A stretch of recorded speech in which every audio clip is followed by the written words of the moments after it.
Alors bonjour, sur une 12e session de correction d'un examen, un examen régional normalisé des mathématiques de la 3e année collège. C'est la session de juin 2023 et la région, c'est la région de Gulmim Wednoun. Donc c'est le dernier qu'on va faire dans cette série de 2023. Et du coup, on sera sur le dernier examen de toutes les régions, 12 examens pour l'année 2023. Alors l'examen il se présente comme tel, donc on a 3 exercices sur la première page et 3 autres, donc ça fait 6 au total, donc 6 exercices. Comme d'habitude, on va attaquer le premier exercice sur les statistiques. L'usage de la calculatrice non programmable est autorisé. D'accord, on prend notre feuille et on va voir. Alors là, déjà l'exercice 1, on va écrire exercice 1 déjà. Exercice 1. Là, je vois que la série statistique, c'est une série statistique continue en classe. Donc, elle est groupée en classe et non pas une série discrète en valeur. Très bien. Donc, on considère la série statistique définie par le tableau suivant. On me donne la classe. Très bien. Donc, il y a des intervalles de 0 inclus quand x est compris entre 0 inclus et 4 non inclus, entre 4 et 8, entre 8 et 12, et ainsi de suite. Ça, c'est la classe. Très bien. Il y a une ligne pour le centre de la classe. Apparemment, il va falloir le compléter. L'effectif pour chaque classe. Très bien. Et l'effectif cumulé. Donc, il va falloir aussi déterminer. Recopier et compléter le tableau statistique. On va faire ça. Première question, la classe de cette série statistique, x compris entre 0 et 4, je n'aurai pas assez de place ici, j'espère que on va serrer un petit peu, x compris entre 4 et 8, x compris entre 8 et 12, x compris entre 12 et 16, et x compris entre 16 et 20. Très bien. Et là, cette classe, je peux l'écrire autrement, comme on a vu dans le cours. C'est un intervalle. Donc, 0, 4, 0 est inclus et 4 n'est pas inclus. Donc, je mets là le crochet ouvert et ici le crochet fermé. Ça veut dire que 0, je l'inclus dans mon intervalle. Par contre, 4, je ne l'inclus pas. Donc, de même ici, 4 inclus, 8 non inclus. 8 inclus, 12 non inclus. 12 inclus et 16 non inclus. Par contre, le dernier, tous les deux sont inclus. 16 et 20, c'est inclus. Très bien. Centre de classe. Comment on calcule le centre d'une classe? On a vu le cours. Lorsqu'il s'agit d'une classe, on a un intervalle. C'est la classe compris entre A et B. Le centre, c'est A plus B sur 2. Donc, c'est 0 plus 4 sur 2. Ça donne combien? C'est 2. Et ici, c'est 4 plus 8. Parce que la classe, elle est comprise entre 4 et 8.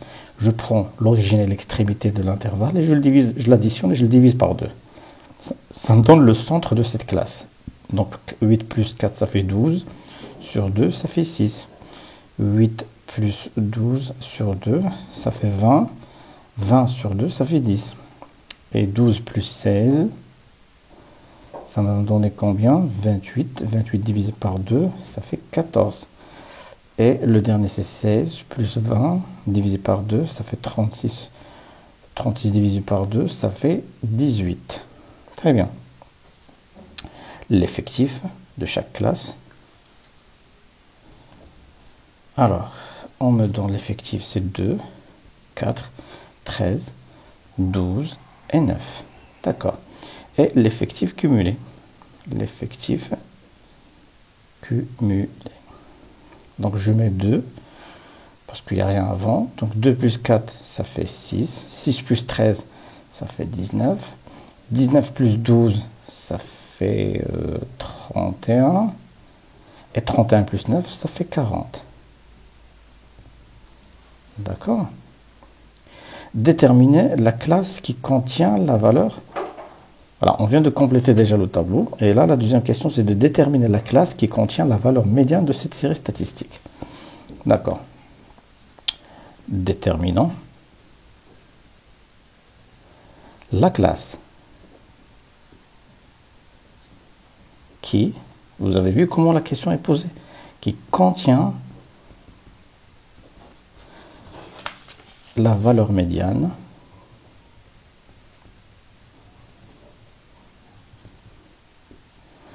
de cette série statistique.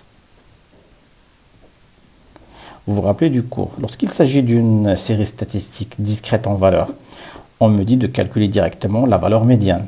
Pourquoi? Parce que la valeur médiane, c'est en fin de compte la valeur du caractère lui-même. Mais par contre, ici, on n'a pas un caractère, on a une classe.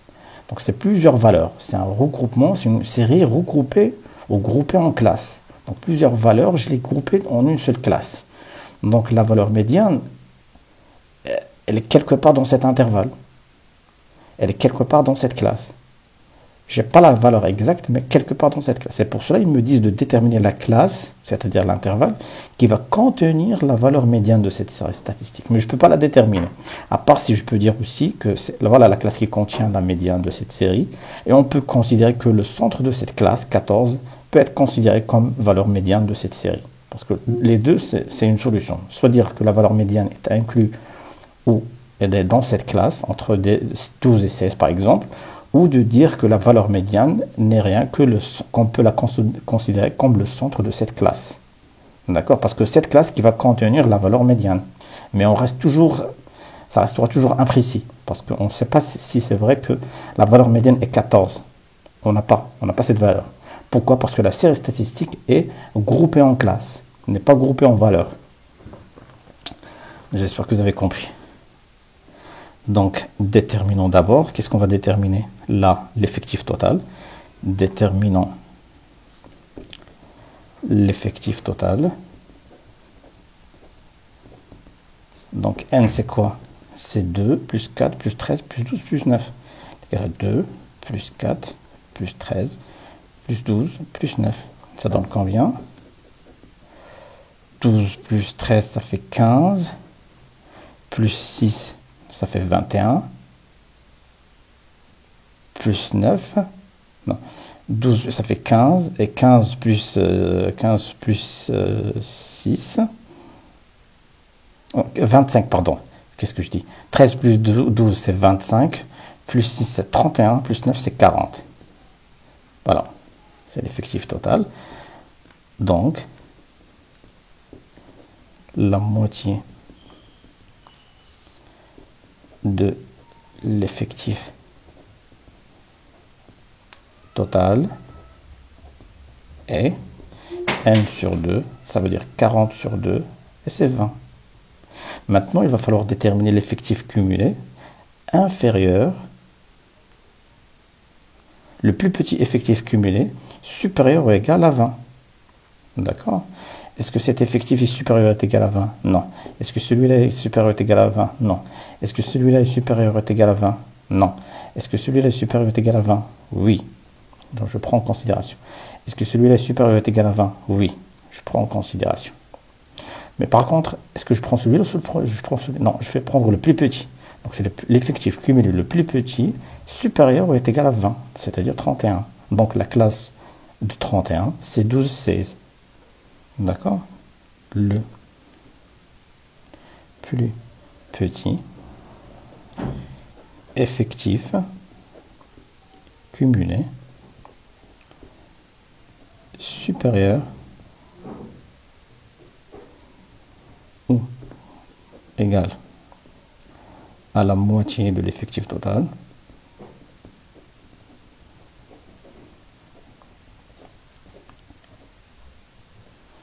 est 31.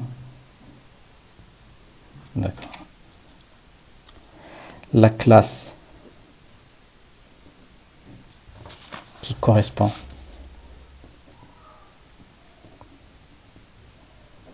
à cet effectif,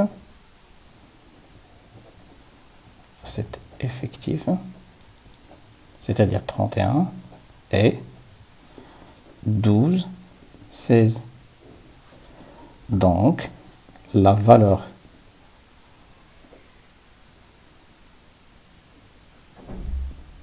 médiane de cette série est contenue dans la classe 12-16. Je ne peux pas dire que la valeur médiane c'est 12-16 parce que c'est une classe, il y a plusieurs valeurs à l'intérieur. Donc la valeur médiane de cette série est contenue dans la classe 12-16. Et on peut dire, selon le cours, que le centre de cette classe peut être considéré comme valeur médiane de cette série. Ainsi, on peut dire, ça on peut le rajouter, hein, mais on ne peut pas le mettre ainsi, on peut dire que le centre de cette classe 12-16, à savoir 12 plus 16, ça fait combien? Ça fait 28, ça fait 14, à savoir 14, est la valeur médiane de cette série statistique continue en classe. D'accord. Très bien. Troisième question. Vérifie que la moyenne arithmétique de cette série statistique est égale à 12,2. D'accord. Vérifions. Ça, c'est des questions simples, hein. À part là, ils ont mis des classes, une série statistique continue en classe, mais ça reste, c'est accessible, hein. Si vous avez bien révisé votre cours, vous avez bien appris les définitions, ça roule, hein. C'est pas des questions qui demandent de la matière grise, quoi. Donc c'est juste une application directe. Donc vérifions que la moyenne arithmétique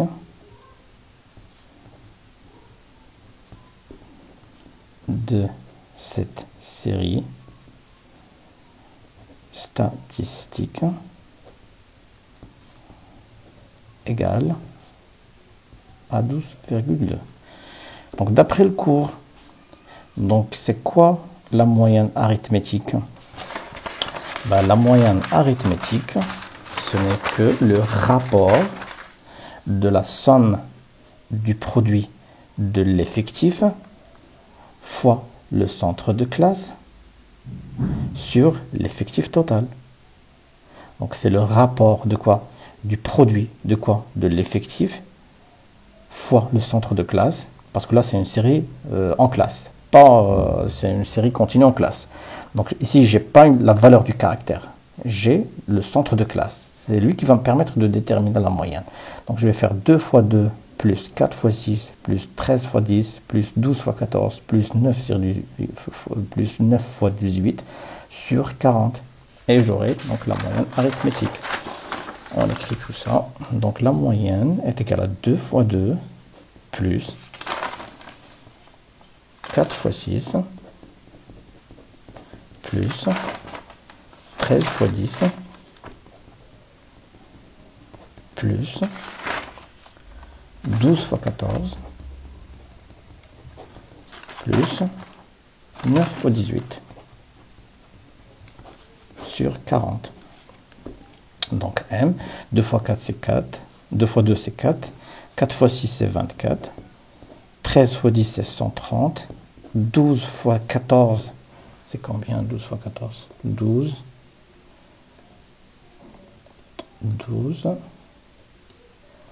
fois 14, ça fait 168, et 9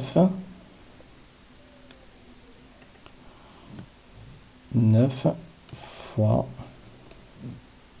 18, 168. Le tout sur 40. Ça, plus 168, plus 130, plus 24 plus 4 est égal à 488 divisé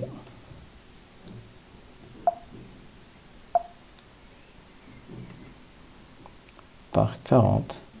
488 divisé par 40, ça donne 12,2. Effectivement, m est égal à 12,2. C'est ça la moyenne arithmétique. Voilà, pour l'exercice 1, la seule spécificité, c'est une série groupée en classe. Et c'est le seul examen de toutes les régions où la série statistique est une série statistique en classe. Donc il va falloir se préparer pour l'examen de cette année de 2024. Je pense qu'on aura plus de ce type d'examen, c'est-à-dire plus de type de cet exercice, c'est-à-dire on va mettre plus des séries statistiques en classe. Donc il va falloir s'entraîner sur ça. Donc c'est la première expérience pour l'année précédente, uniquement pour la région de Oued-Noun, Goulmim-Oued-Noun. Donc je pense que cette année de 2024, on aura plus de ce type de série statistique. Très bien. On passe à l'exercice 2. Exercice 2. Très bien. Là, on va me dire résoudre les équations suivantes. D'accord. Deux équations, comme d'habitude. Une équation, un système et un petit problème. Facile, 5 points, ça il ne faut pas le rater. Résolution, on va dire résolution de l'équation. Et on écrit notre première équation. X moins 1 est égal à moins 2x moins 4. On va la noter 1. Donc x moins 1 est égal à moins 2x moins 4. C'est une expression simple. On a vu dans le cours tous les types qu'on pourra rencontrer pour résoudre une équation. Pour ça, c'est simple. On va mettre les inconnus d'un côté et les connus d'un autre côté. On aura x plus 2x est égal à moins 4 plus 1. Autrement dit, c'est 3x moins 3. Donc x est égal à moins 3 sur 3. Donc x est égal à moins 1. L'équation notée 1 admet une unique solution qui est moins 1. Et je ferme. Maintenant, résolution de l'équation. Comment elle est la deuxième équation? C'est 25x au carré moins 9. Systématiquement, je dois dire que c'est une identité remarquable. Pourquoi? 25x au carré moins 9 est égal à 0. Je vois qu'il y a un x au carré et un moins, signe moins, et un 9 qu'on peut écrire 3 à la puissance 2, et un 25 qu'on peut écrire 5 à la puissance 2. Donc c'est une identité remarquable, c'est la troisième identité remarquable. Donc 5 à la puissance 2 fois x au carré fois 9, c'est rien que 3 à la puissance 2 est égal à 0. Donc c'est 5x, le tout à la puissance 2, on a vu ça dans le cours, moins 3 à la puissance 2 est égal à 0. Or, a au carré moins b au carré est égal à a moins b fois a plus b. Ça, c'est le cours, si on veut faire un rappel. Car, identité remarquable. Vous pouvez le rajouter pour montrer que vous avez bien compris. Donc, du coup, si on applique ça sur ça, c'est 5x moins 3 multiplié par 5x plus 3 est égal à 0. Voilà. Donc ça, c'est facile à simplifier. 5x moins 3 est égal à 0. Ou, je mets ou, 5x plus 3 est égal à 0. Donc x est égal à 3 sur 5. Ou x est égal à moins 3 sur 5. C'est fini. Donc, l'équation 2 admet deux solutions. 3 sur 5 et moins 3 sur 5. Ça, c'est 5. D'accord? Très bien, on va passer à l'inéquation. Résolution, c'est la deuxième question. Un point, ben, c'est bien. Hein, on récupère de simples points là. Donc, résolution de l'inéquation. Elle est notée comment? C'est x plus x moins 1 sur 4 strictement supérieur de 2x plus 1 sur 2, la note 3. Là, c'est une expression fractionnaire. Donc, il faut avoir les mêmes dénominateurs. Là, on a un 4, ici on a un 2, ici on n'a rien. Un rien, ça veut dire qu'il est sur 1. Donc, il faut réduire au même dénominateur qui est 4. C'est simple. Donc, ici, je dois voir quelque chose sur 4 et ici, je dois voir quelque chose sur 4. Ça, on peut l'écrire autrement. C'est 4x sur 4 plus x moins 1 sur 4, strictement supérieur de 2 fois 2x plus 1 sur 2 fois 2, qui va me donner 4. J'espère que vous avez compris ça. Ça, je le rends sur 4. Donc, je multiplie le numérateur par 2 et le dénominateur par 2 pour avoir sur le dénominateur 4. Ici, je le maintiens parce que c'est 4. Et ici, c'est la même chose. Je multiplie le numérateur par 4 et le dénominateur par 4. Et j'aurai le tout sur 4. Ben, si j'ai tout sur 4, je peux éliminer le dénominateur. Donc, c'est 4x plus x moins 1, strictement supérieur de 2, facteur de 2x plus 1. Et ça, je peux réduire en mettant les inconnus d'un côté et les connus d'un autre côté. Ça, on peut dire que ça va partir avec celui-là. Et j'aurai x strictement supérieur de 2 plus 1. D'accord? Donc, x strictement supérieur à 3. Voilà la réponse. Donc, tous les nombres supérieurs strictement, il faut rajouter le mot strictement, de 3 sont solutions de cette inéquation. D'accord. On peut même tracer ça sur une droite. Ici, on aura le 0. 1, 2, 3. Par exemple, ici, moins 1. Strictement supérieur à 3. Ça veut dire quelque part ici. Supérieur, c'est-à-dire de ce côté. Inclus ou pas inclus? Pas inclus. Donc, toute la ligne en rouge est solution. Tous les points qui sont ici sont solutions de cette inéquation, à part le 3. Parce qu'il est strictement supérieur de 3. D'accord.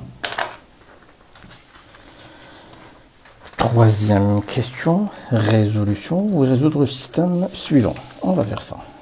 3, petit a, résolution du système suivant. X plus y est égal à 20 et 3x plus 2y est égal à 48. Algébriquement, j'ai deux moyens, soit de faire une combinaison linéaire ou de faire une substitution. Ici j'ai y, ici j'ai 2y, ici j'ai un x, et ici j'ai un 3x. Très bien. Par contre, je vois que x plus y est égal à 20. Donc je peux écrire x est égal à 20 moins y. Et je fais une substitution. Donc pour moi, la substitution est la plus intéressante. Méthode algébrique par substitution.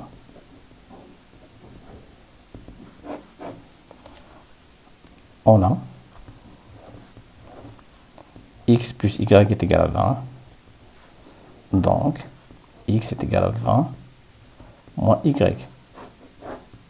Je la mets 3. Remplaçons 3 dans 2. Remplaçons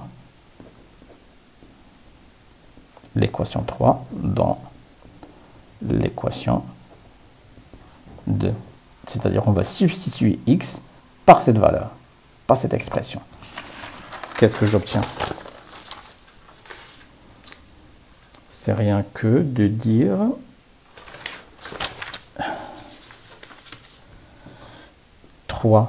facteur de 20 moins y. Donc je remplace ce x, donc je substitue ce x par 20 moins y. Et je continue mon expression. Plus 2y est égal à 48. 3 fois 20, ça fait 60. Moins 3y plus 2y est égal à 48. D'accord? Et ça veut dire quoi? Ça veut dire 60 moins y est égal à 48. Ça veut dire y est égal à 60 moins 48. D'accord? Et 60 moins 48, c'est rien que 12. D'accord? Remplaçons la valeur de y dans l'équation 3. C'est-à-dire 4 dans 3. C'est-à-dire cette valeur y12, on va le remplacer dans 3. Qu'est-ce que j'aurai? Je sais que x est égal à 20 moins y. Donc x est égal à 20 moins 12. Donc x est égal à 8. Donc le couple 8, 12 est solution unique de ce système. Voilà, je viens de résoudre mon système. D'accord. Maintenant, le petit problème. Puisque le petit problème est dans la même question que le système, donc il y aura un lien. Et je dis B, résolution du problème.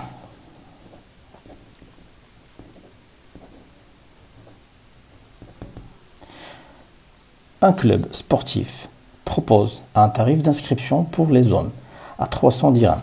Très bien, donc une inscription pour un club sportif pour les hommes, ils ont mis 300 dirhams. Je pense que pour les femmes, ça va être moins. Pour les femmes, à 200 dirhams. Ben voilà. Donc les femmes, ils sont plus favorisées, mais c'est pas grave. Lors d'un jour, ce club a enregistré ou a enregistré, mais c'est pas grave, il faut mettre enregistré. Ce club a enregistré 20 personnes en somme totale de 4800 dirhams. Très bien. Donc la recette d'une jour, c'était de 4800 dirhams pour 20 personnes. Très bien. Déterminer le nombre des hommes et celui des femmes inscrites. D'accord. On va faire ça ensemble. Les étapes qu'on choisit et qu'on connaît toujours. Donc ça, il faut l'écrire systématiquement. Une fois que vous aurez un problème, vous écrivez résolution du problème, vous énumérez les 4 étapes. Il y en a 4. Il faut les apprendre par cœur. Choix des inconnus. Et les inconnus, comment je vous ai dit de les faire sortir? Le choix des inconnus, c'est toujours la question du problème. Ici, on me dit déterminer le nombre des hommes et celui des femmes inscrites. En ce jour, bien sûr. C'est-à-dire, donc moi je cherche le nombre d'hommes et je cherche le nombre de femmes. Donc je vais mettre X, c'est le nombre de femmes, plutôt le nombre des hommes, et Y, c'est le nombre des femmes. Voilà le choix des inconnus. Après que j'ai choisi les inconnus, c'est la mise en système. Mise en système. Ça veut dire quoi, mise en système? C'est-à-dire de faire sortir la première équation et la deuxième équation. Et comment je vais faire pour sortir la première équation et la deuxième équation? Je vous ai dit l'autre fois, c'est toujours de revenir sur l'énoncé du problème. C'est-à-dire le texte du problème, il est composé de 2 ou 3 phrases. Généralement, c'est 2 phrases. La première phrase, ça va vous donner la première équation, et la deuxième phrase, ça va vous donner la deuxième équation. Vous les reprenez et vous mettez l'équation à côté.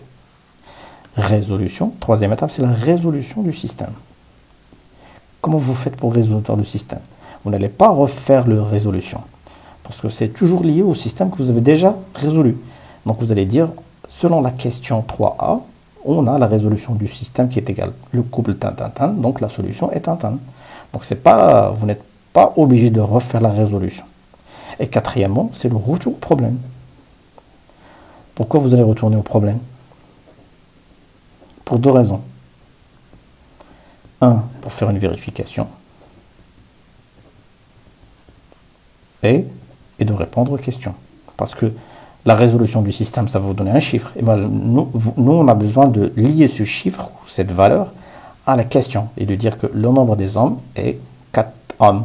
Et le nombre de femmes est, par exemple, 6 femmes. C'est ça la réponse aux questions. Et ben, c'est simple, ça. Donc déjà, c'est un point à ne pas rater. Vous avez tous les éléments entre vos mains. Et on attaque la première étape. Et je reprends, je fais comme ça dans l'examen, et je fais l'étape 1. J'écris par exemple l'étape 1. Ça renvoie à cette étape. Soit X, le nombre d'hommes. Et c'est fini. Et soit Y, le nombre de femmes. Inscrites, bien sûr. Voilà. Là, on vient de répondre à la première étape. Comment? Parce que déjà la question me dit de déterminer le nombre de femmes et d'hommes. Ben, je vais dire X c'est le nombre d'hommes et le Y c'est le nombre de femmes. Maintenant, c'est la mise en système. Étape 2. Je reprends les questions, ou plutôt les phrases. Ils me disent quoi?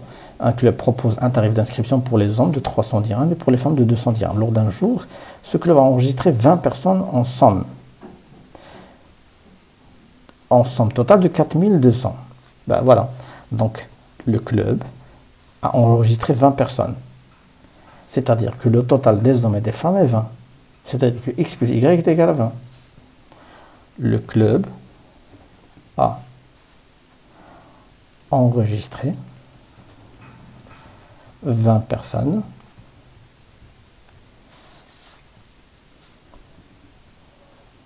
en totalité ce jour.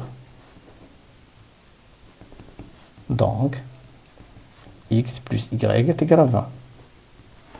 Parce que j'ai mis X c'est le nombre de femmes, le nombre d'hommes, et Y c'est le nombre de femmes. Et ici je dis que le club a enregistré 20 personnes ce jour-là. Donc c'est X plus Y est égal à 20. Voilà la première équation. Qu'est-ce qu'on dit aussi? Il a enregistré en somme totale de 4800. Le club a enregistré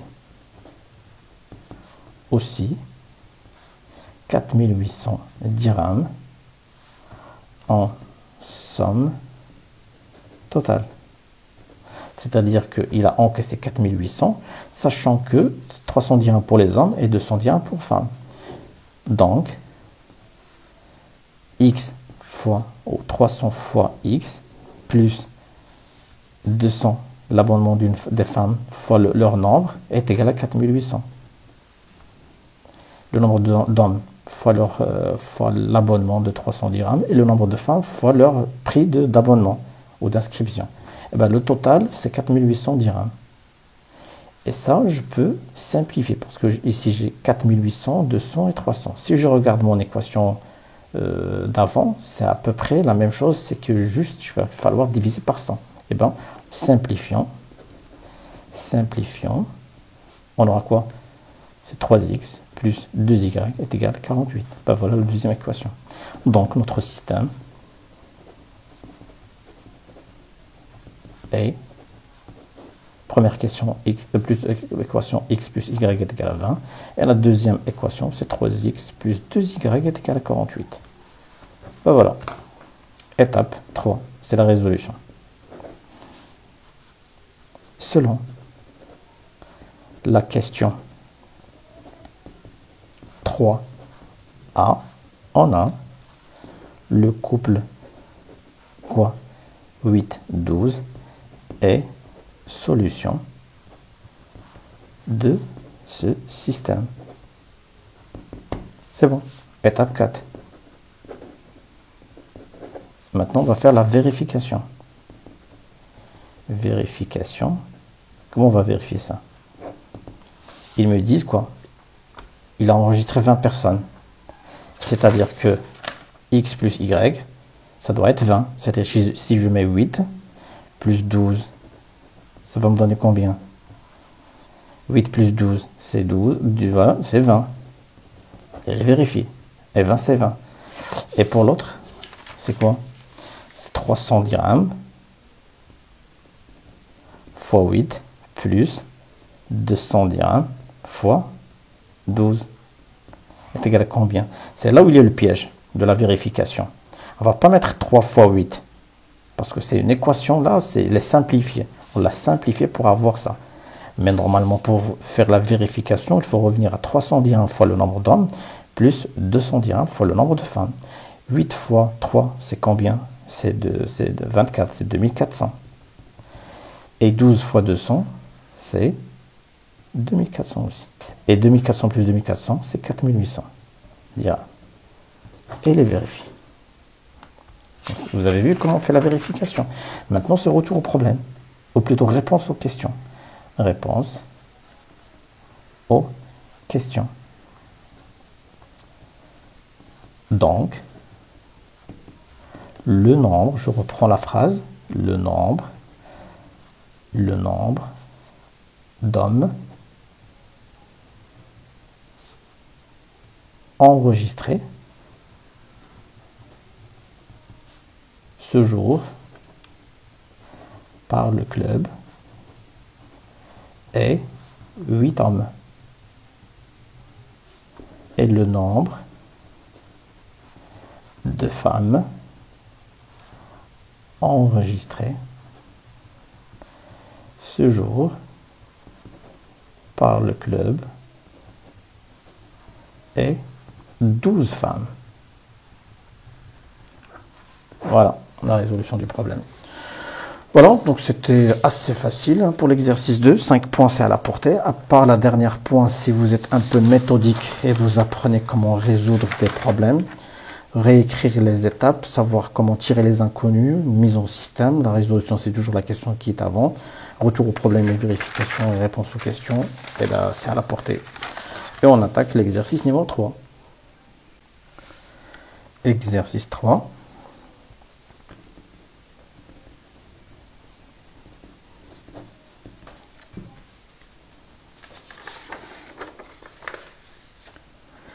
Le plan est rapporté au repère orthonormé OIJ. Très bien. Soit f une fonction linéaire, sa représentation graphique est la droite D. Passons par le point A. D'accord. Vérifiez que f de x est égal à 3x. Donc, première question. A.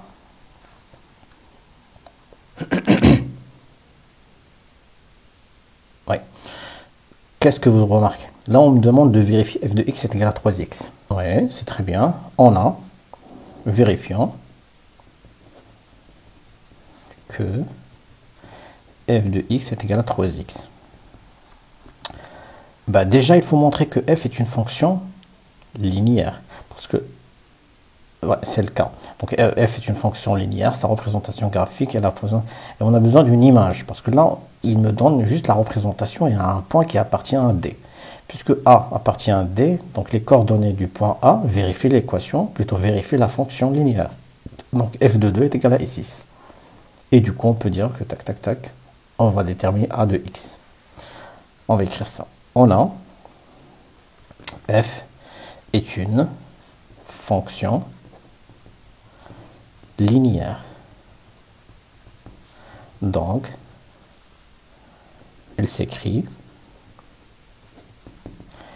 f de x est égal à x avec a, parce que c'est à nous de déterminer a, à nous de déterminer 3. Avec a, un nombre réel à déterminer. D'accord. Or, a est égal à f de x sur x.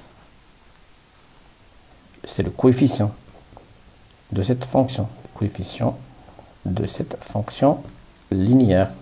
D'accord. Mais on a besoin d'une image. On va la chercher où? On n'a pas f de quelque chose qui est égal à quelque chose pour appliquer cette règle. Mais par contre, on a un point. Et on sait que pour un point qui appartient à D, alors que D c'est la représentation de f, les coordonnées de ce point vérifient la fonction f. On a D, représentation graphique de f. Donc, et quoi? Et le point A de coordonnées 2, 6 appartient à la droite D. Donc, le couple de coordonnées de A, couple de coordonnées du point A vérifie la fonction f est on écrit quoi? F de 2 est égal à 6. X, c'est 2, et Y, c'est 6. Et l'image de 2 par la fonction F, c'est 6. Parce que A appartient à D, et D, c'est la représentation graphique de F. J'espère que vous avez compris ça. Donc A, en fin de compte, c'est F de 2 sur 2. F de 2, c'est 6 sur 2. 6 sur 2, c'est 3. Ce qui implique que A est égal à 3. Donc,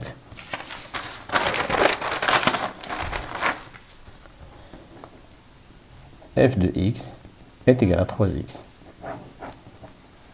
D'accord? Petit b.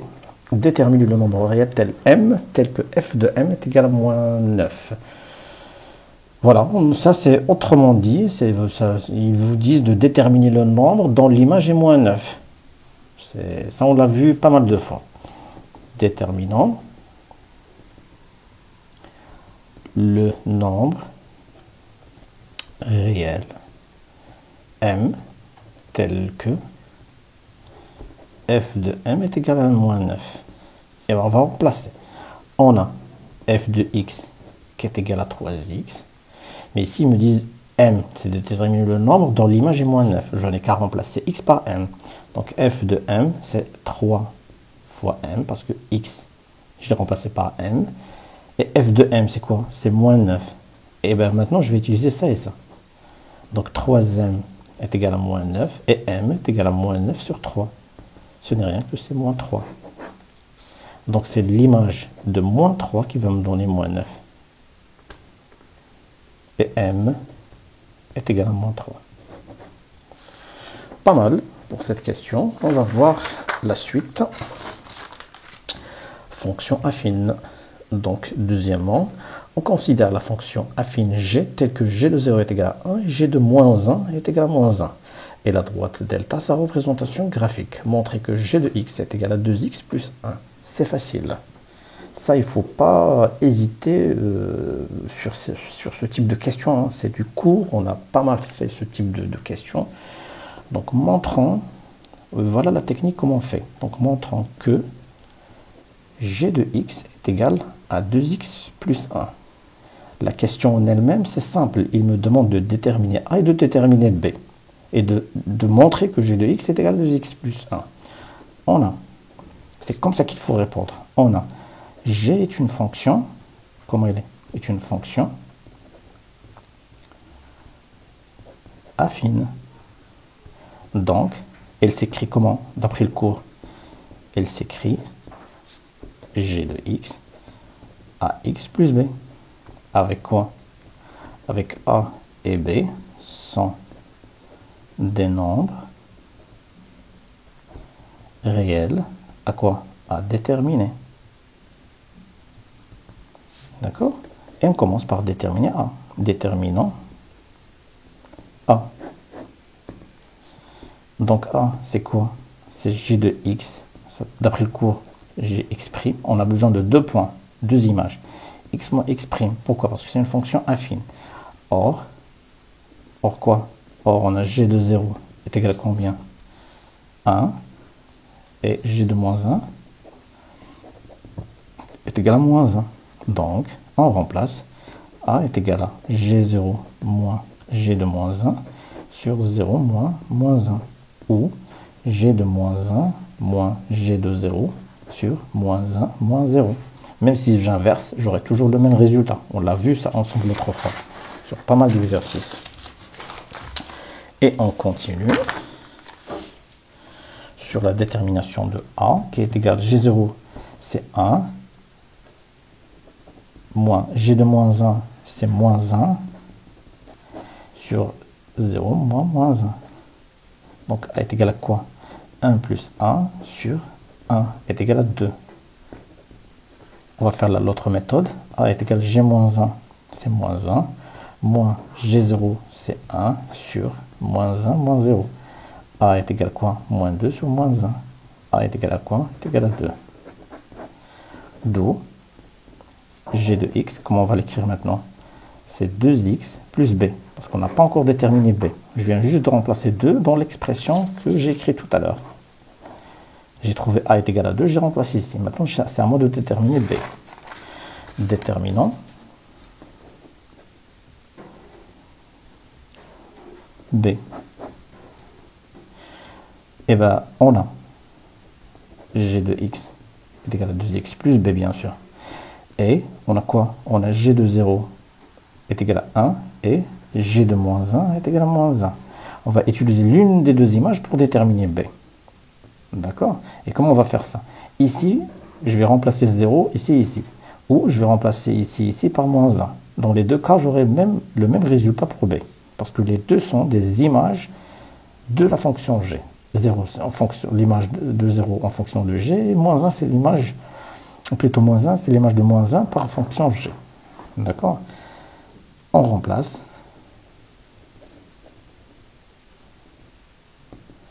Qu'est-ce qu'on obtient? On remplace dans l'équation 1. On va dire que ça, c'est l'équation 1.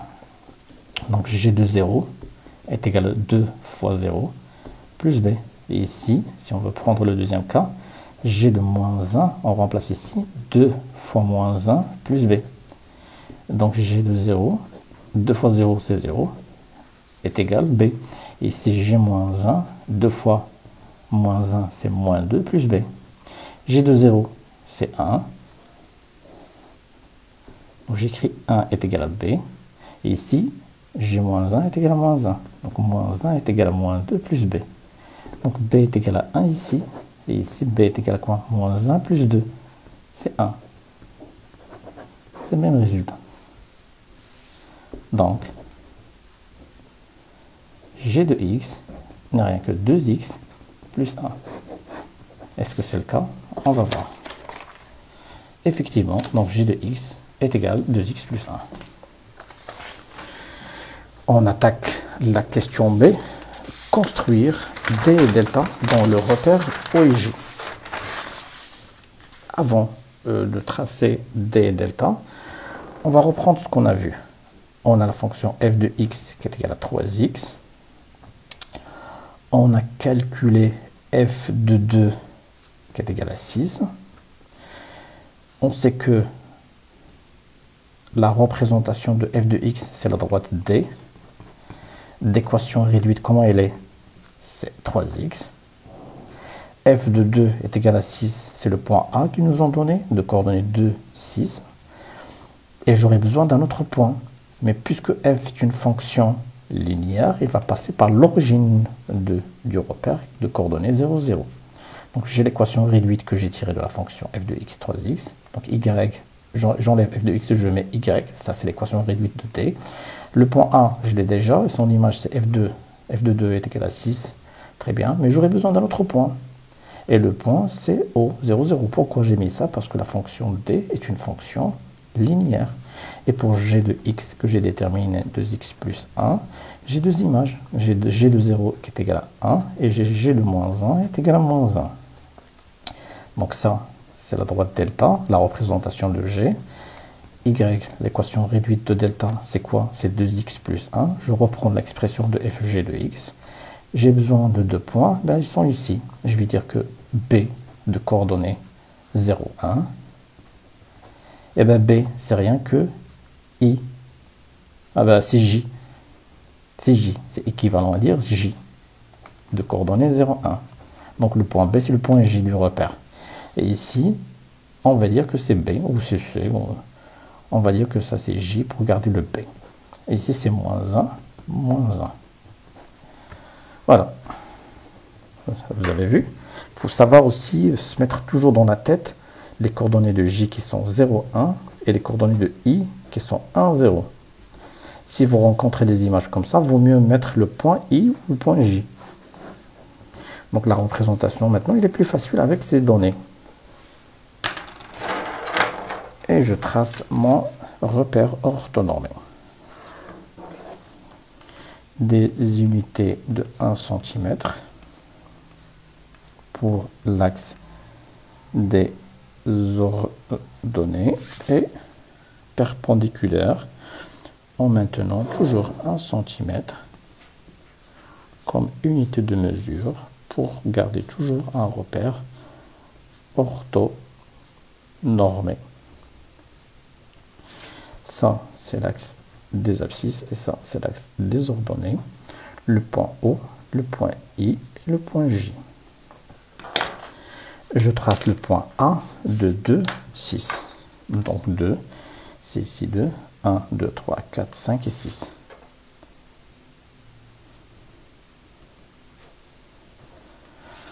Donc 2 et 6. Donc je trace la droite parallèle à l'axe des ordonnées, mais qui passe par 2. Et je trace la droite parallèle à l'axe des abscisses, mais cette fois qui passe par 6. Quelque part ici. On va voir s'il y a un 6 ici. Voilà, c'est très bien. Ça, c'est le point A.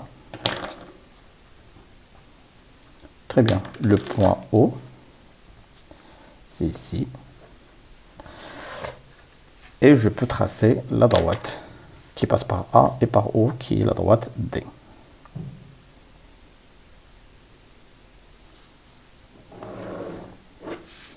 D'accord? Ça, c'est la droite D, 2 points, et je mets son équation réduite, y est égal à 3x. Voilà, très belle représentation. Maintenant, je trace les 2 points. J, ben c'est J. Et B, le point B, que j'ai nommé moins 1, moins 1. Donc, moins 1, c'est ici, et moins 1, c'est ici. Donc, la parallèle à la droite, à l'axe des ordonnées qui passe par moins 1, et la parallèle à l'axe des abscisses et qui passe par moins 1. L'intersection va me définir le point B.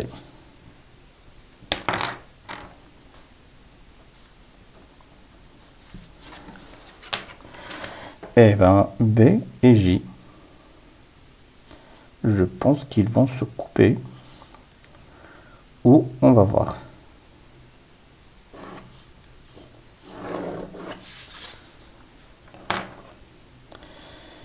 Et ici, c'est delta qui est égal à y, 2x plus 1. Voilà.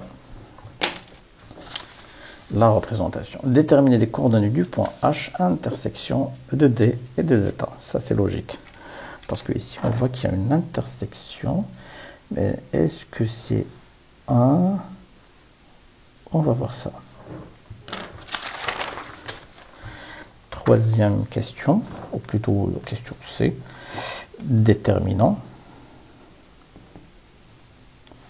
les coordonnées du point H, intersection de D et de delta. Là, vous allez vous poser la question, est-ce que je détermine les coordonnées graphiquement ou algébriquement? Pour moi, il faut les faire les deux. Il va falloir faire ça algébriquement, parce que l'algébriquement, ça va vous donner la valeur exacte de l'abscisse de ce point, et vous allez calculer l'image, et vous allez revenir sur votre graphe, et vous allez chercher ce point H, et vous le tracez. Parce que de passer algébriquement ou graphiquement, c'est encore mieux. Parce que graphiquement, ça peut y avoir un décalage de 1 mm ou de 2 mm, et vous pouvez louper les vraies coordonnées du point H. Mais algébriquement, vous allez déterminer l'abscisse directement. Donc, déterminant l'abscisse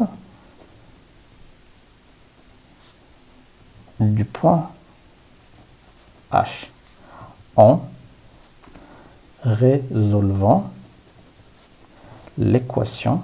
Quelle équation? Si vous me le dites, vous êtes bien. En résolvant l'équation, f de x est égal à g de x. Pourquoi? Parce qu'au moment où f de x est égal à g de x, ça veut dire que sur ce point x, d'abscisse x, on aura g qui est égal à f. C'est-à-dire, ils sont confondus. Non seulement algébriquement, mais graphiquement. Vous avez compris? Donc, résoudre l'équation f de x est égal à g de x, c'est de dire autrement quel est le point d'abscisse x où j'aurai en même temps f qui est égal à g. C'est-à-dire que f et g sont confondus. Ils sont confondus où? Graphiquement. Ils sont confondus graphiquement lorsque delta et d se croisent. Ils se croisent sur un point commun. Donc, ce point, il est commun à cette droite et commun à cette droite. Ben, ça revient à dire algébriquement de dire f de x est égal à g de x. F de x c'est 3x, g de x c'est 2x plus 1. C'est à moi de déterminer l'abscisse de h. 3x moins 2x est égal à 1. 3 moins 2, ça fait x est égal à 1. Donc l'abscisse du point H est 1. Vous avez vu? Donc l'abscisse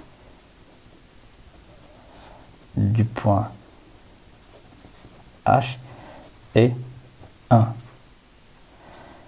Sachant que H est intersection de delta et D, on calcule l'image de 1 par F ou G, comme vous voulez. Pourquoi? Parce que H appartient à D et à delta. Les représentations de F et de G. On va faire les deux. Donc F de 1 est égal à combien? C'est 3 fois 1 est égal à 3. Donc H est le couple de coordonnées 1, 3. Ou on peut même faire G de 1. C'est quand? C'est 2 fois 1 plus 1. 2 fois 1, c'est 2 plus 1, ça fait 3. Donc G de 1 et F de 1 est égal à 3. Vous avez vu? Donc c'est 1, 3. Et si je reviens à mon graphe, 1, c'est ici 1. Donc c'est le point I. Donc je trace une droite parallèle à l'axe des ordonnées qui passe par 1. Et je trace qui passe par 3. Normalement, c'est ici. Vous avez vu? Normalement, c'est ici. Ça doit être décalé ici. C'est ça le point d'intersection, c'est 3. Vous avez vu? Et ici, c'est le point H. Voilà, c'est un peu décalé parce que, voilà, donc, j'ai pas une feuille graduée, mais normalement, c'est ici, c'est 3. Vous pouvez mettre comme ça et 3 pour montrer que bien H est 1, 3. Voilà. Ah, c'est pas mal pour l'exercice 3. Et on attaque l'exercice 4. Exercice 4. ABC est un trapèze de base AB et DC. T est la translation qui transforme A en D. Construire les points E, F, images respectives de B et C par la translation T. Très bien, on va tracer ce trapèze de base AB et DC. Il n'y a pas de distance, donc on peut choisir ce qu'on veut. Premier segment. Deuxième segment.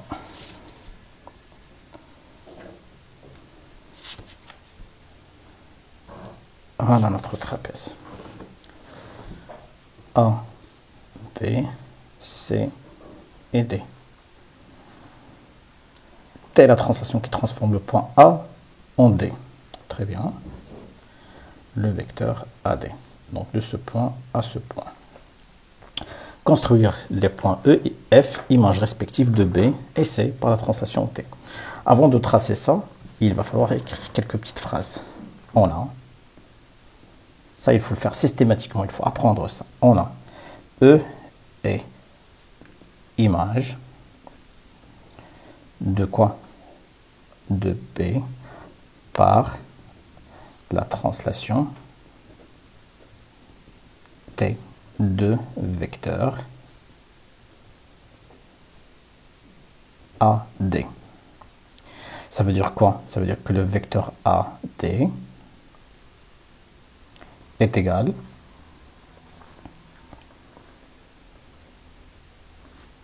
BE. Et ADEB est un parallélogramme. Et ADEB est un parallélogramme.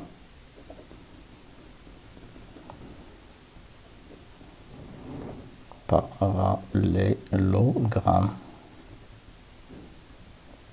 Avec la distance AD qui est égale à la distance BE. Ça, c'est du cours. une fois que vous avez l'image d'un point par point via une translation de vecteur AD, il va falloir écrire que le vecteur AD est égal au vecteur BE, avec la distance AD qui est égale à la distance BE. Et du coup, on conclut, parce que ça on l'a vu aussi dans le cours, lorsqu'on a deux vecteurs qui sont égaux, on peut dire que ADEB est un parallélogramme. Ici, on a ADEB est un parallélogramme, et on a AD qui est égal à BE, on peut dire que AB est égal à DC. Et AB est égal à DC. Avec quoi? AB, la distance AB qui est égale à la distance DC. C'est à ce moment qu'on peut tracer le point DE. C'est à ce moment qu'on peut tracer le point E. Pourquoi? Parce qu'on a la distance AD qui est égale à la distance BE et la distance AB qui est égale à la distance DE et que ADEB est un parallélogramme. Donc il faut respecter ces trois conditions. Donc AD c'est ici. Voilà, A est la distance D. Et moi je cherche l'image de B, c'est-à-dire ça. Ça va être quelque part ici. Donc la distance AD qui va être la distance BE, mais aussi j'ai la distance AB qui doit être égale à la distance DE.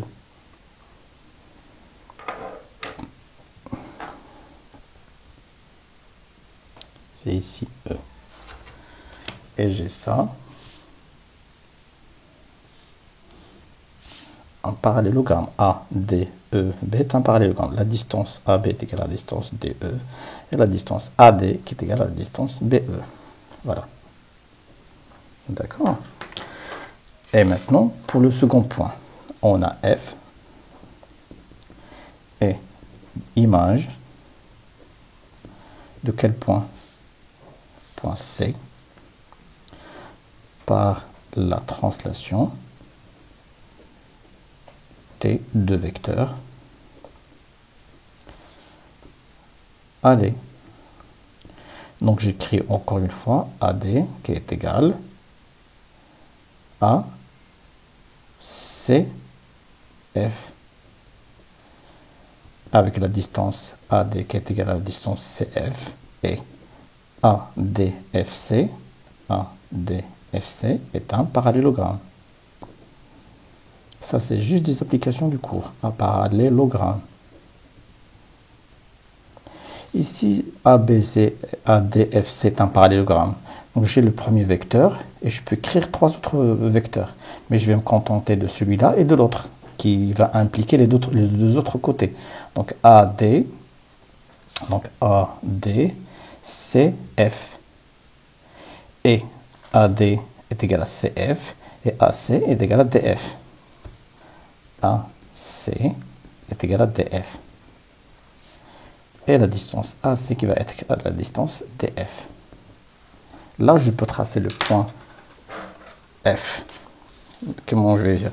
AD qui est égal à CF, donc AD qui est égal à CF. AD, CF. Et la distance AC qui est égale à la distance DF. La distance AC, voilà la distance AC, qui va être égale à la distance DF.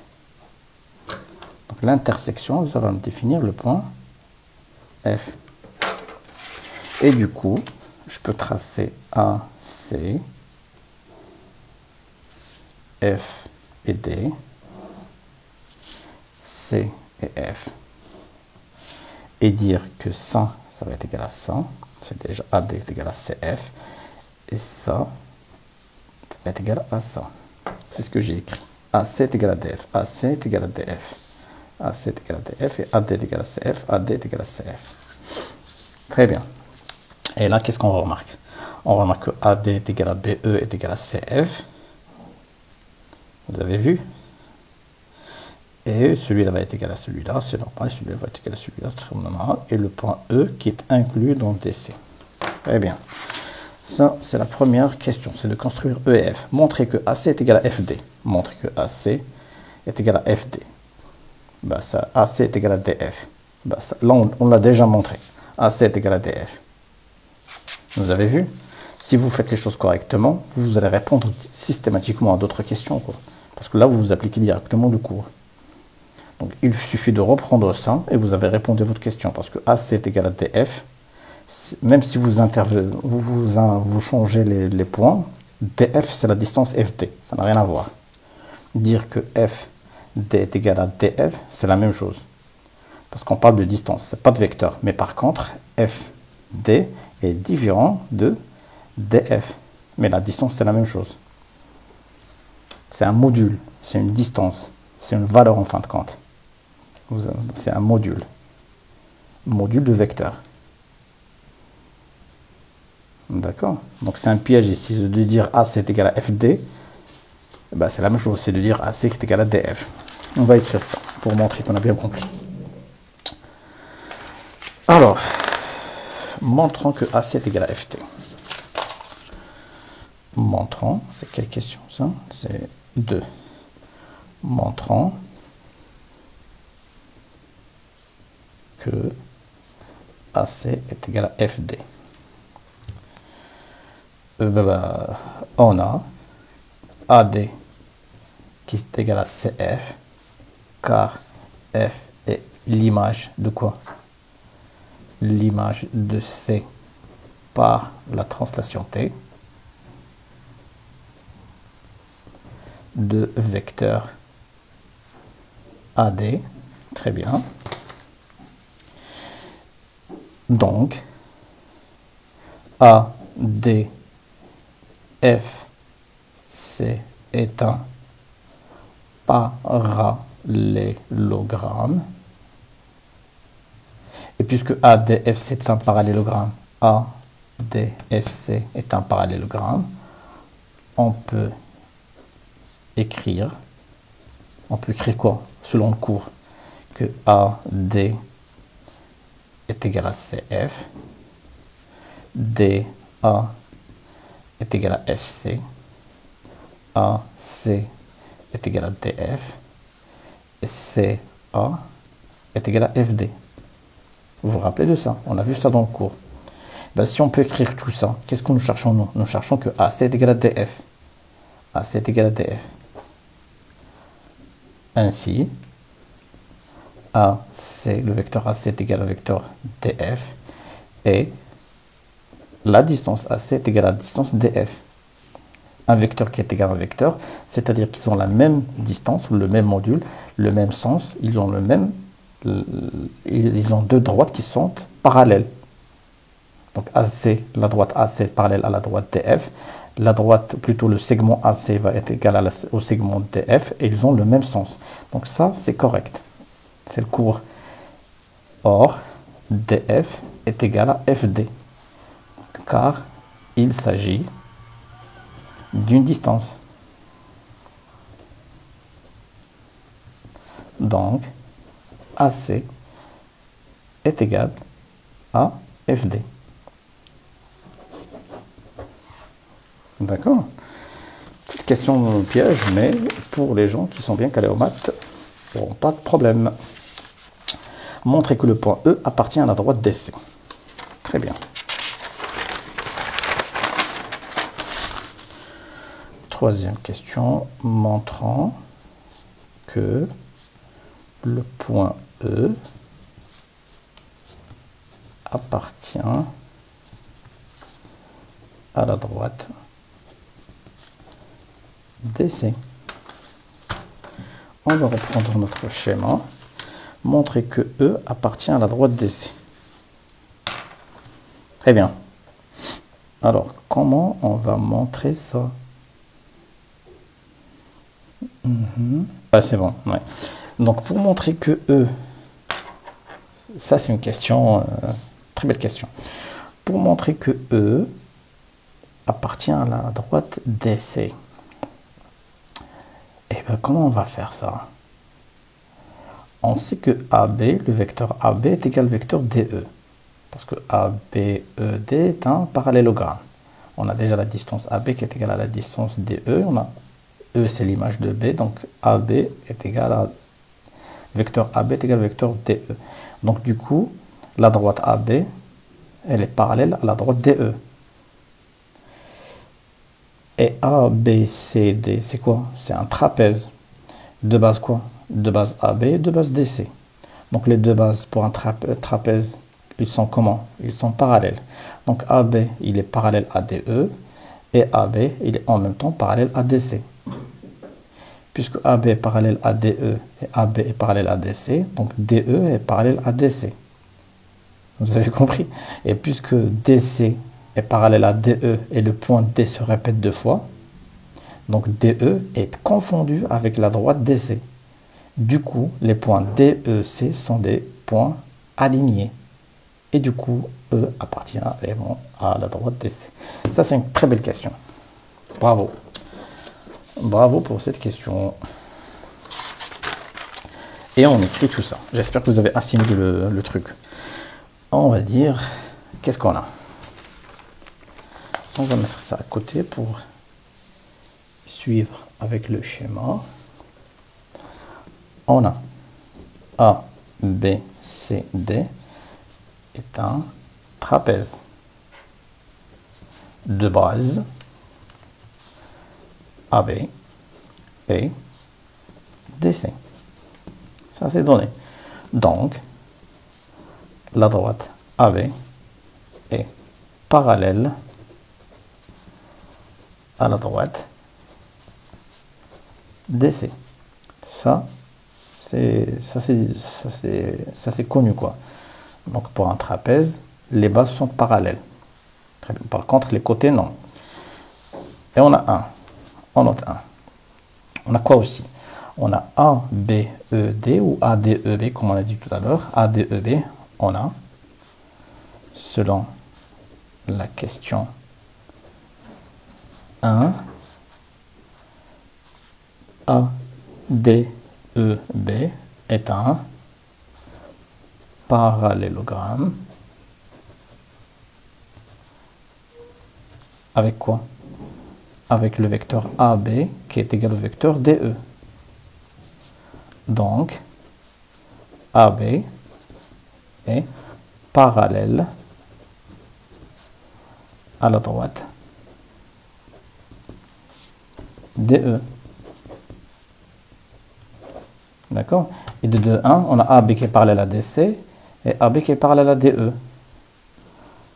On a 2, 1 et 2, AB et voilà, on ne va pas reprendre. On a 2, 1 et 2, DE, la droite DE qui est parallèle. La droite, j'écris un peu rapidement, la droite DE parallèle à la droite DC. Donc DE parallèle à DC. Les deux droites ont quoi? Ils ont un point D en commun. Vous avez vu? DE et DC. Ils ont le point D en commun. Donc, DE et DC sont des droites confondues. Sont des droites confondues. Très belle question. Et puisqu'ils sont confondus, donc les points DEC sont donc les points D, E et C sont des points alignés. Très belle question. Et s'ils sont c'est des points alignés, on peut dire que E appartient à la droite DC. Donc E appartient à DC. Très belle question. J'aime bien cette question. Voilà, donc c'était pour l'exercice 4. Hein. Ah, c'est pas mal. Hein. Vive le trapèze. Et on passe à la question 5. Pardon, l'exercice 5. Donc, exercice 5. Le plan est rapporté au repère orthonormé au IJ, comme d'habitude. On considère les points A de couple de coordonnées 3, 3, moins 1, B de couple de coordonnées moins 1, 0, et le point C de couple de coordonnées 3, 2. 1. Déterminer les coordonnées du point M, milieu de BC. Ça, c'est du cours, déjà. Donc, 1, M est milieu du segment BC. Systématiquement, c'est facile ça. Donc, j'ai les couples de coordonnées de B et de C. Je peux déterminer M en appliquant la règle. M, c'est quoi la règle? C'est XB plus XC sur 2. Et YB plus YC sur 2. C'est pas sorcier. XB, c'est quoi? C'est moins 1. XC, c'est 3 sur 2. YB, c'est 0. YC, c'est 2 sur 2. M, 3 moins 1, ça fait 2. 2 sur 2, ça fait 1. 2 sur 2, ça fait 1. Donc M, c'est 1, 1. Voilà le milieu du segment. Déterminer les coordonnées du vecteur AB. Déterminons les coordonnées de ou du vecteur AB. Ça aussi, c'est du cours. C'est pas sorcier. Donc AB, c'est quoi? AB, c'est un vecteur. GA, c'est l'origine. B, c'est le point d'extrémité. Donc XB moins XA, YB moins YA. J'applique la règle. C'est pas sorcier. XB, c'est combien XB? XB, c'est moins 1. XA, c'est 3. Moins 3. YB, c'est 0. YA, c'est moins 3. Donc AB, moins 1, moins 3, ça fait moins 4. Et 0 moins moins 3, ça fait 3. Voilà les coordonnées du vecteur AB. Moins 4, 3. Maintenant, troisième question. Montrez que le triangle ABC est isocèle en A. Oui, on peut, ouais, pourquoi pas. Donc, 3 montrant. Déjà, il faut comprendre la question. Je ne sais pas si vous avez bien compris. Montrant que ABC est un triangle. Triangle isocèle en A. Ça veut dire quoi, isocèle en A? Ça veut dire que les côtés qui commencent par A sont égaux. C'est-à-dire que si vous avez un triangle ABC, AB est égal à AC. C'est ça un triangle isocèle. D'accord? Il va falloir calculer la distance AB, calculer la distance AC. On a AB du couple de coordonnées quoi? Moins 4, 3. Donc, la distance AB est égale à racine de moins 4 à la puissance 2 plus 3 à la puissance 2. J'applique la règle. Donc, AB est égal à quoi? 4 fois 4, ça fait 16, plus 9, racine. Et tout ça, c'est combien? C'est 25 est égal à 5. Donc, AB est égal à 5. Il suffit de montrer que AC est égal à 5 aussi. On a AC, directement on va appliquer la règle. Racine de quoi? XC moins XA à la puissance 2 plus YC moins YA à la puissance 2. En même temps, je calcule le couple de coordonnées du vecteur AC et j'applique la règle de la distance directement du cours. Donc AC, c'est quoi? XC, c'est 3. XA, c'est 3. Plus YC, c'est 2. YA, c'est 3. Moins 3, pardon. 3 moins 3, ça fait 0. 2 plus 3, ça fait 5 à la puissance 2. Donc racine de 5 à la puissance 2 est égale à 5. Donc AC est égal à 5. Je viens de montrer que AB est égal à 5 et AC est égal à 5. Donc, AB est égal à AC est égal à 5 cm. Ainsi, le triangle ABC est isocèle en A. D'accord? On passe à la question 4. Montrer que l'équation réduite de la droite BC est y est égale 1 demi x plus 1 demi. D'accord. Quatrièmement, montrant que l'équation réduite de la droite BC, y est égal à 1 demi x plus 1 demi. On va appliquer la règle. On suppose, comme d'habitude, hein, on suppose que y est égal à mx plus p et l'équation, parce que c'est à moi de déterminer 1 demi et 1 demi ici, c'est-à-dire c'est à moi de déterminer m et de déterminer p. Et l'équation, supposons, c'est-à-dire naftarid, supposons que y est l'équation réduite de la droite BC avec m et p, deux nombres réels à déterminer. Déterminant m, c'est quoi m? C'est la pente. C'est le coefficient directeur, parce que là je travaille avec des droites. Et m c'est quoi? Comment je vais écrire m? Je sais que y est égal à mx plus p, c'est l'équation réduite de quoi? De BC. On a B qui appartient, le point B qui appartient à BC et le point C qui appartient à la droite BC. C'est en utilisant les coordonnées de B et de C qu'on va calculer la pente. Donc M est égal à quoi? C'est YB moins, parce que j'ai deux points, c'est B et C. YB moins YC sur XB moins XC. Ou YC moins YB sur XC moins XB. Parce que j'ai deux points. Les seuls deux points que j'ai, que je peux utiliser, c'est B et C. Si je commence par B ou que je commence par C, c'est toujours le même résultat. Donc M est égal à YB. YB c'est quoi? C'est 0.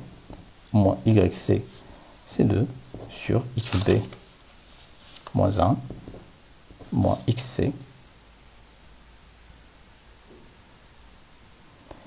XC c'est 3. Moins 2 sur moins 4, c'est 1 demi. Donc M est égal à 1 demi. Donc, ou d'où BC, l'équation réduite est égale Y 1 sur 2x plus P. J'ai toujours besoin de déterminer P. Déterminons maintenant P. C'est quoi P? C'est l'ordonnée à l'origine. D'accord? On a B qui appartient à quoi? À BC. Et C, le point C qui appartient à la droite BC. Toujours les coordonnées de B et de C. On a aussi quoi? Y est égal à 1 demi x plus P.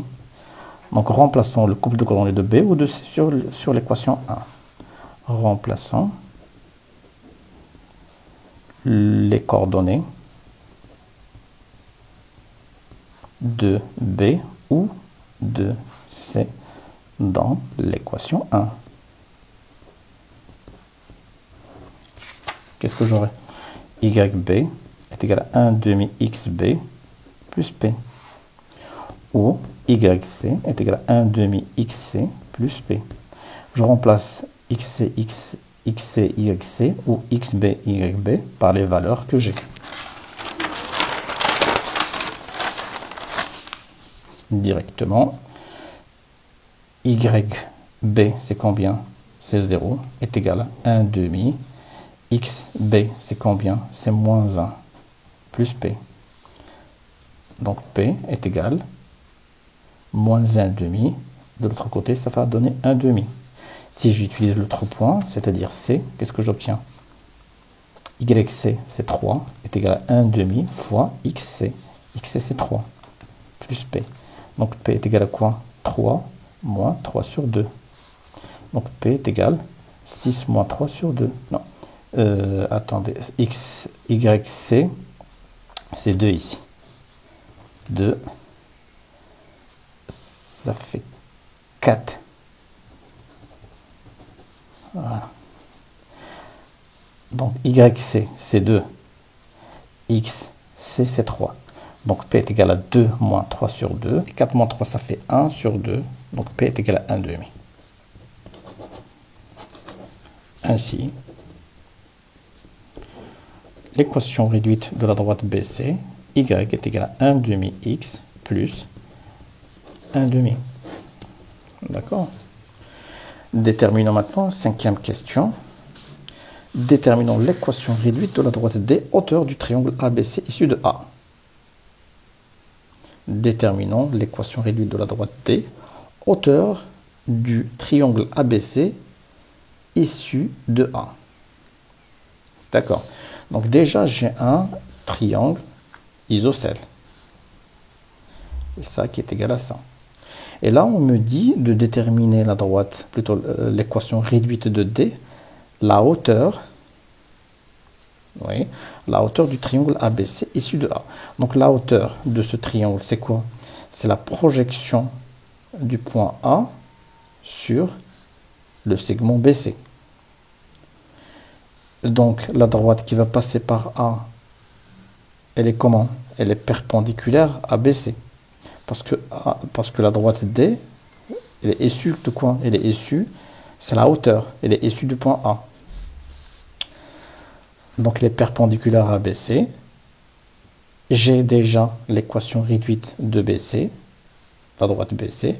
Et je sais que D est perpendiculaire à la droite BC. C'est 1 demi. X plus 1 demi. Et pour deux droites qui sont perpendiculaires, comment elles sont leurs pentes? C'est-à-dire que la pente de celui-là, multipliée par la pente de D, est égale à moins 1. Et je peux déduire la pente de D. Et puisque D passe par le point A, donc le point A, le couple de coordonnées du point A va vérifier l'équation de D. Et je peux tirer l'inconnu P. D'accord? Je ne sais pas si vous avez vu comment faire ça. Donc, déterminons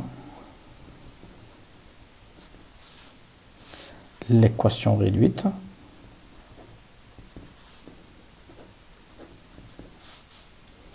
de la droite D.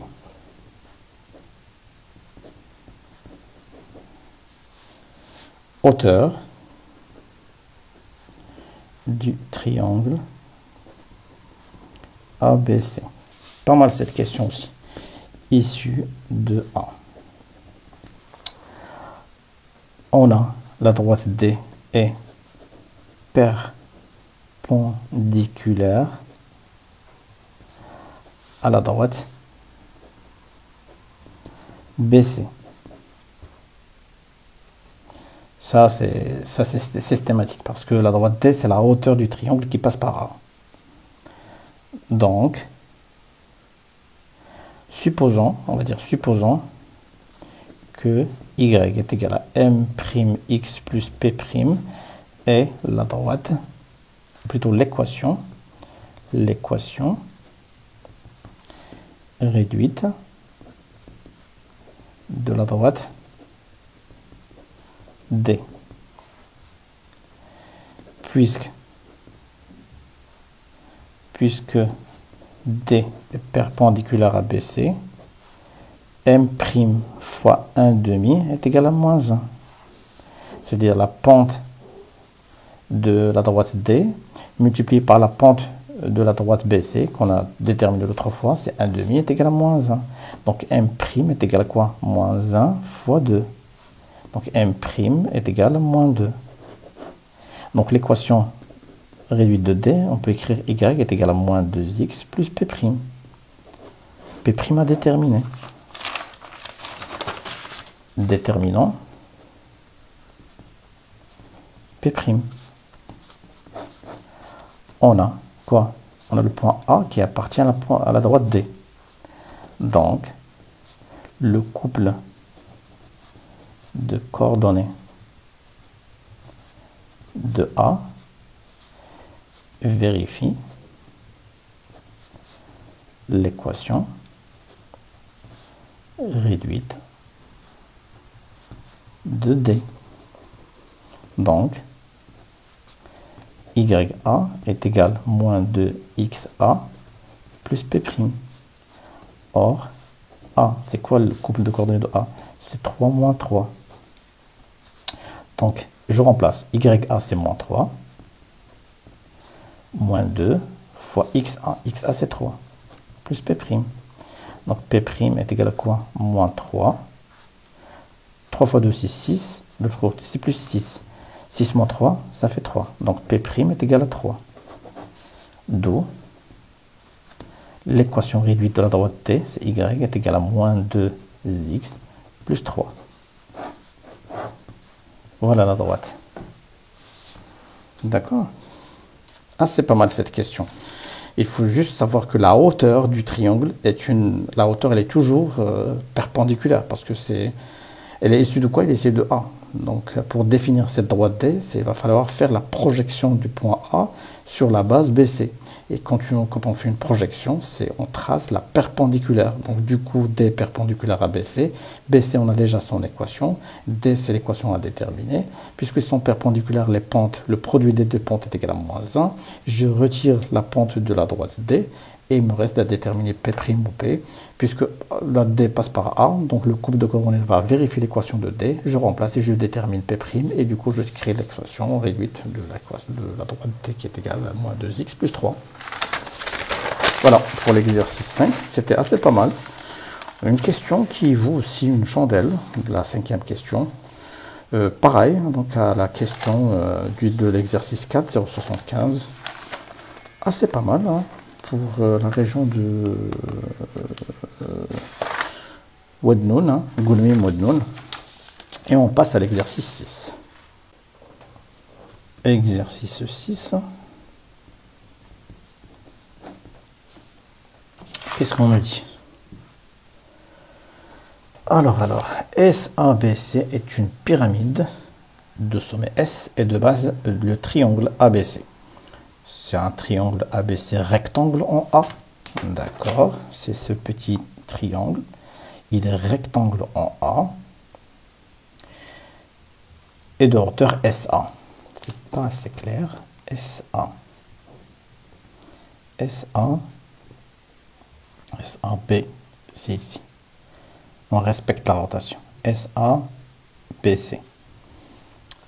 Donc, SA, sa hauteur. Très bien. Donc, la hauteur, elle est perpendiculaire, systématiquement. Quand on dit hauteur, ça veut dire que la droite SA, elle est perpendiculaire au plan.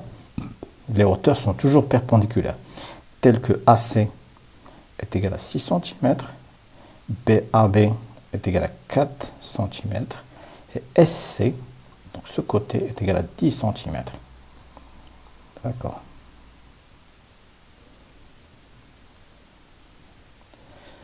Montrez que SA est égal à 8 cm.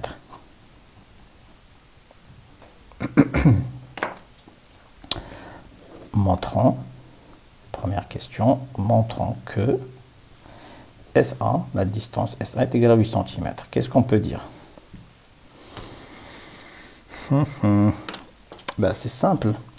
On doit calculer SA.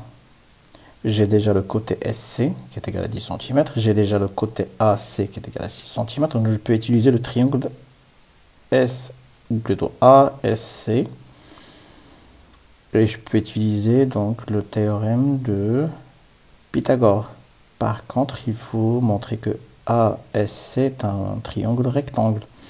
Donc, il va falloir montrer que AC est perpendiculaire à SA. Je sais que SA, c'est la hauteur de la pyramide. Donc, SA, elle est perpendiculaire au plan ABC, au point A. Et puisque AC, la droite AC, elle est inclue dans le plan ABC, passe par le point A. Donc, SA est perpendiculaire à AC. Puisque SA est perpendiculaire à AC, donc le triangle ASC est rectangle. Et je peux calculer. Vous avez vu? On va écrire tout ça. On a SA et la hauteur de la pyramide SABC. Donc, la droite SA est perpendiculaire au plan ABC. Au point A. C'est ce qu'il faut rajouter, c'est le point A. Or, la droite AC est inclus dans le plan ABC et passe par le point A. C'est normal, parce qu'elle est nommée AC. Parce qu'elle est définie par les deux points A et C. Donc, SA et AC sont perpendiculaires. Parce que SA elle est perpendiculaire à un plan, donc toute droite qui passe par ce point A et qui est inclus dans le plan ABC est perpendiculaire à la droite SA. Sont perpendiculaires. Ben, s'ils sont perpendiculaires, donc le triangle ASC est rectangle en quoi? En A. Et selon le théorème de Pythagore direct, on a quoi? On a SC au carré est égal à AC au carré plus SA au carré. Bon, qu'est-ce que je cherche? Je cherche SA. Donc SA, c'est SC au carré moins AC au carré, racine. SC, c'est quoi SC? La distance SC, c'est 10 cm. Et la distance AC, c'est 6 cm. Ça revient à écrire quoi? C'est la racine de 100 moins 36. C'est racine de 64, donc c'est 8. Donc SA, effectivement, c'est 8 cm. D'accord? On passe à la question 2. Montrer que le volume de la pyramide SABC est V est égal à 32 cm. Donc 2, montrant que le volume de SABC est égal à 32 cm3. La règle, qu'est-ce qu'il dit? Le volume d'une pyramide, c'est rien que l'aire de la base. La base ici, c'est une base triangulaire. Donc S, R de ABC, fois la hauteur de la pyramide, divisé par 3. Ici, l'aire de SABC, c'est un triangle. Donc je multiplie le premier côté sur le deuxième côté et je divise par 2. C'est AC fois AB sur 2. Et la hauteur, c'est quoi la hauteur? C'est SA. C'est la distance SA que j'ai calculée tout à l'heure. Et je remplace. Donc le volume, c'est rien que AC fois AB sur 2 fois SA, le tout sur 3. D'accord? Ici, AC c'est combien? C'est 6 fois AB c'est 4 sur 2 fois SA qui est 8 sur 3. Et ça, je peux l'écrire. 6 fois 4, je peux simplifier 2 par 2. Ça va me rester 6 fois 2, ça fait 12 fois 8 sur 3. Et 12, c'est 4 fois 3 fois 8 sur 3. Je simplifie par 3, c'est 8 fois 4. Et 8 fois 4, c'est 16 fois 2. Et 16 fois 2, c'est 32 cm3. Voilà le volume de la petite pyramide SABC. Et on attaque la dernière question. La pyramide SEFG. SEFG. On doit regarder aussi la même rotation. SABC, SEFG. Est un agrandissement de la pyramide SABC. Donc on agrandit SABC en SEFG par le rapport K est égal à 3 sur 2. Donc ça c'est le rapport d'agrandissement. Calculer V', volume de la pyramide SEFG. C'est simple. Calculons, ça c'est un exercice facile. Combien? 3 points. Calculons le volume V' de la grande pyramide SEFG. On a V' est égal quelque chose fois le volume de la petite pyramide, parce qu'il s'agit d'un agrandissement. Mais le coefficient d'agrandissement, c'est combien? C'est 3 sur 2. Mais je le porte à combien? Je le porte à la puissance 3. Pourquoi? Parce que je travaille avec des volumes. Fois le volume que j'ai calculé tout à l'heure. Donc 3 fois 3, ça fait 27. 2, ça fait 8 fois 32. D'accord? Donc V' est égal à 27 fois 32. Et 32, c'est 8 fois 4. Oui, exactement, c'est 8 fois 4. Ça me reste 27 fois 4. Est égal 27 fois 32. 32, c'est 8 fois 4 sur 8. Je simplifie 8 par 8, ça me reste 27 fois 4. 27 et 27, c'est combien? C'est 54. Et 54 fois 2, c'est 108 cm3. Donc le volume prime est égal à 108 cm3. C'était assez pas mal pour cet examen.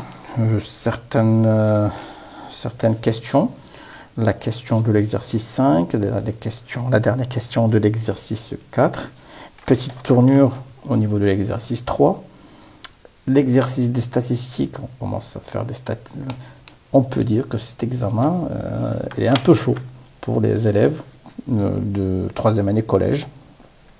Et je pense qu'on aura plus d'examens de ce type pour cette année. On va chercher à mettre des questions de plus en plus difficiles à résoudre. En général, c'est un très joli examen.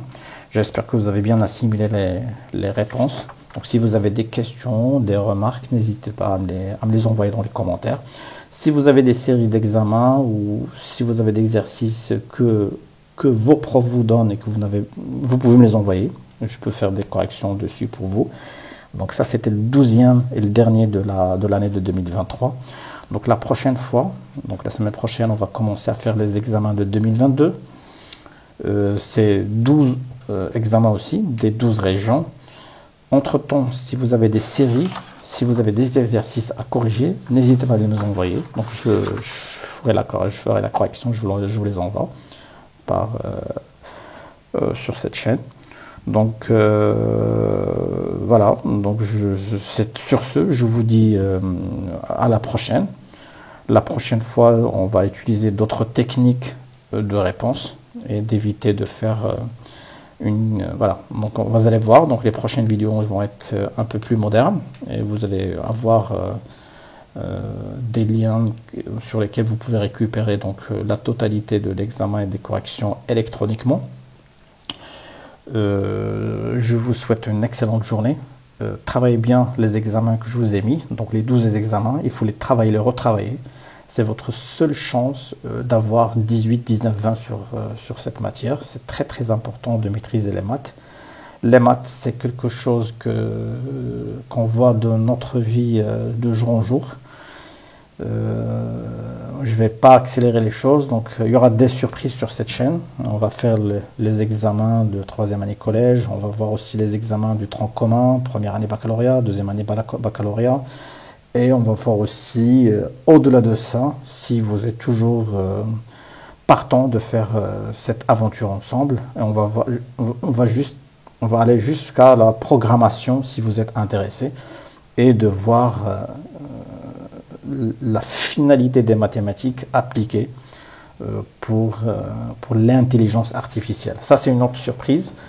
Restez sur cette chaîne, abonnez-vous. D'autres surprises vous attendent tout au long de ce cursus des mathématiques du collège à l'université, arrivant à l'intelligence artificielle. Voilà, c'est tout ce que je peux vous dire. Je vous souhaite une excellente journée et à la prochaine.